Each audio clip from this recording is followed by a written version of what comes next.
Adenomyosis ఇది కూడా ఒక టైప్ ఆఫ్ ఎండోమెట్రోసిస్ లాంటిదే. కాకపోతే ఎండోమెట్రోసిస్ అని అంటే మెన్స్ట్రువల్ బ్లడ్ లేయర్ ఏదైతే ఉంటుందో ఎండోమెట్రియం అది యూట్రస్కి బయట ఉంటుంది. అదే అడినోమైసిస్ అయితే కనుక యూట్రస్ మజిల్ లోపల ఉంటుంది. The concept is same. Uterus మజిల్లో ఉంటే అడినోమైసిస్ అంటారు, యూట్రస్ దాటి ఉంటే ఎండోమెట్రోసిస్ అంటారు. సో దీనివల్ల ఏమవుతుందంటే యూట్రస్ మజిల్లో మెన్స్ట్రువల్ బ్లడ్ కలెక్ట్ అవుతూ ఉంటుంది.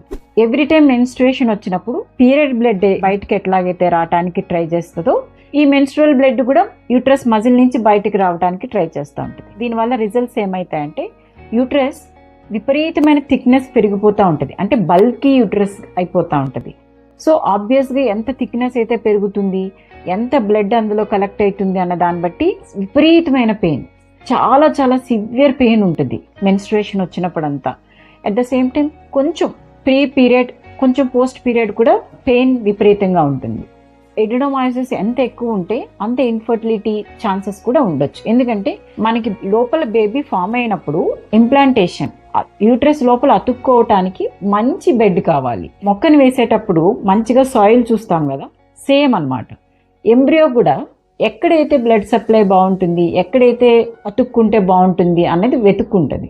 సో అట్లాంటప్పుడు యూట్రస్ మజిల్ బాగోకపోతే అది తీసుకోదు. సో ఇన్ఫర్టిలిటీ ఛాన్స్ కూడా దీనివల్ల కూడా ఎక్కువ ఉండే ఛాన్స్ ఉంటుంది. So endometriosis, adenomyosis same concept but sites are different.